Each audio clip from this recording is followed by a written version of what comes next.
Familia amada de Dios, escuchemos su palabra.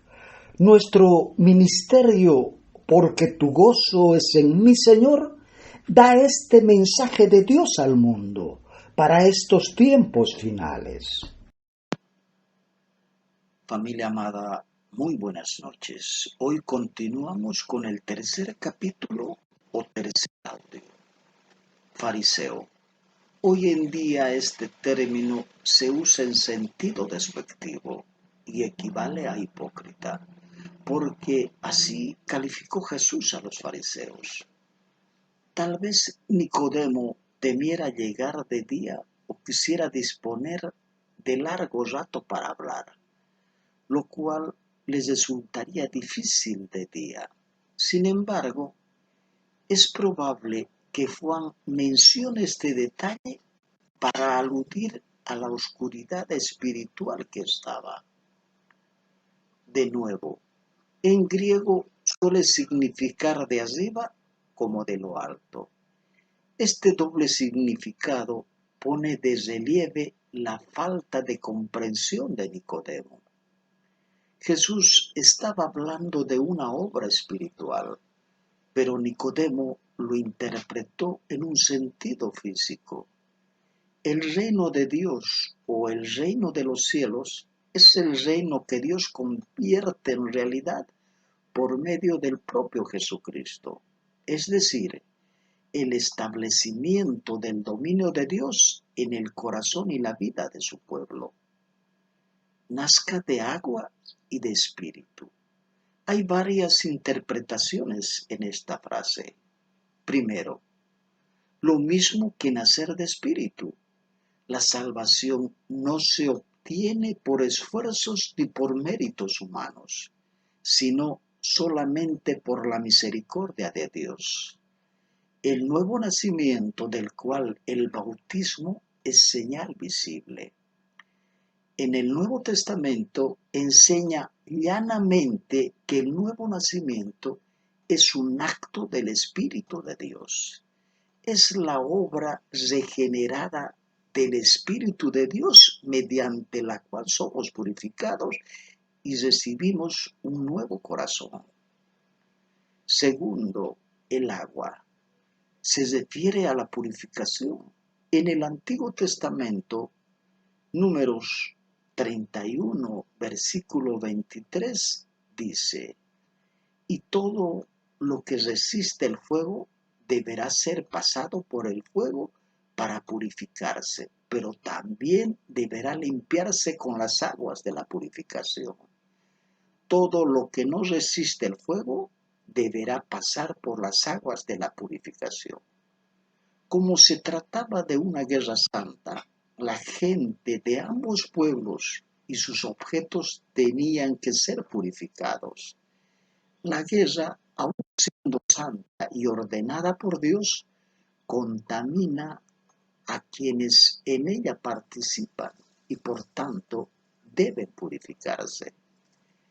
En el Nuevo Testamento, el ser sumergido en agua simboliza la muerte o la sepultura de nuestros pecados anteriores. Cuando salimos del agua, comenzamos una nueva vida.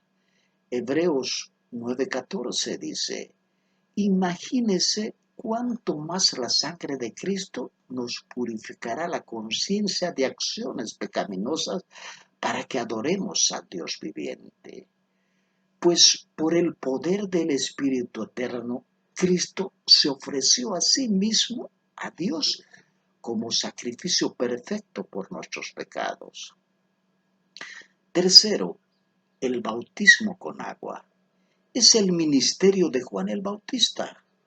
Consistía en dar testimonio de Jesús. El concepto de testimonio es muy importante en este evangelio. Los términos griegos que se traducen testigo, testimonio o dar testimonio aparecen más de 40 veces. De este modo, Juan, el autor, hace notar que los datos que comunica acerca de Jesús han sido ampliamente atestiguados. Juan capítulo 3, dice, había un hombre llamado Nicodemo, era de los fariseos y líder importante de los judíos. Este fue de noche a donde estaba Jesús y le dijo, Maestro, nosotros sabemos que Dios te envió a enseñarnos, porque nadie sin la ayuda de Dios puede hacer las señales milagrosas que tú haces. Jesús les respondió, te digo la verdad, el que no nace de nuevo no puede tener parte en el reino de Dios. Nicodemo le dijo, pero si uno ya es viejo, ¿cómo puede nacer de nuevo? ¿Acaso puede regresar al vientre de su mamá y nacer otra vez? Jesús respondió, te digo la verdad, el que no nace de agua y de espíritu no puede entrar en el reino de Dios. El que nace de padres humanos tiene vida física, pero el que nace del espíritu tiene vida espiritual. No te sorprendas si te digo, ustedes tienen que nacer de nuevo.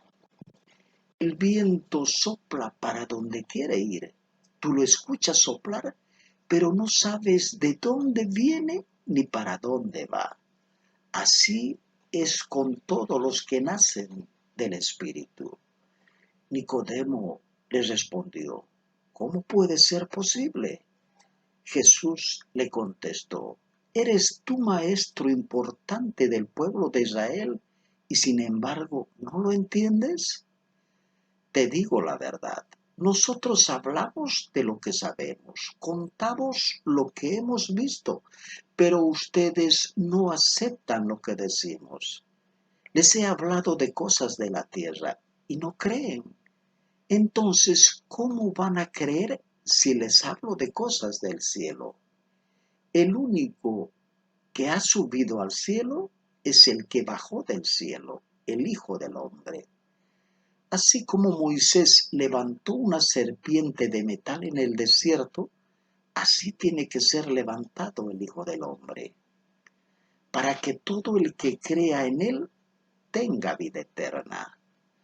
Dios amó tanto al mundo que dio a su Hijo único para que todo el que crea en él no se pierda, sino que tenga vida eterna.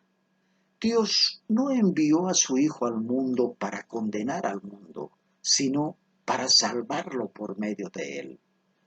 El que cree en el Hijo de Dios no será condenado, pero el que no cree ya ha sido condenado, por no haber creído en el Hijo único de Dios.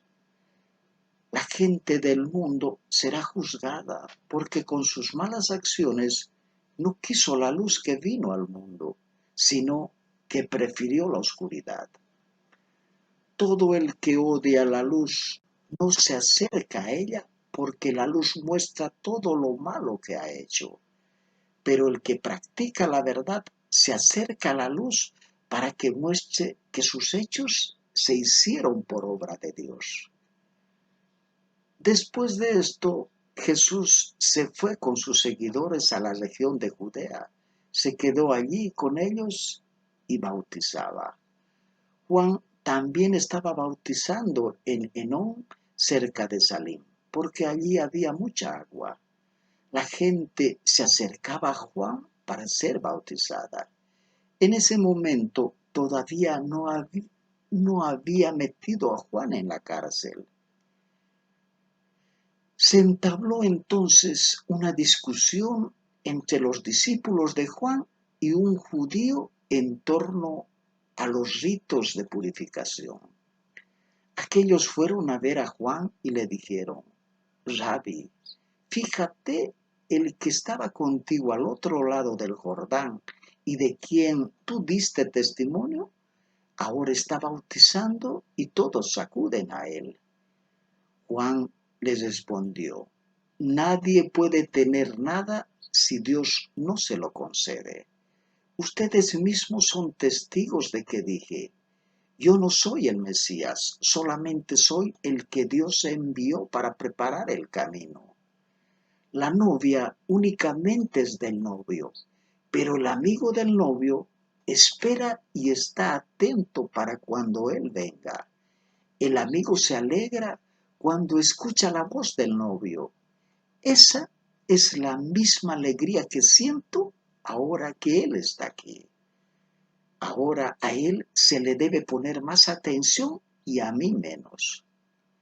El que viene de arriba es más importante que todo el mundo. El que es de la tierra pertenece a la tierra y habla de lo que pasa en la tierra. Pero el que viene del cielo es el más importante de todos. Da testimonio de lo que ha visto y oído, pero nadie acepta su testimonio. El que acepta el testimonio de Jesús demuestra que Dios es verdadero. El enviado de Dios comunica el mensaje divino, pues Dios mismo le da su espíritu sin restricción. El Padre ama al Hijo y ha puesto todo en sus manos. El que cree en el Hijo tiene vida eterna, pero el que rechaza al Hijo no sabrá lo que es esa vida, sino que permanecerá bajo el castigo de Dios. Familia, ese es el tercer capítulo.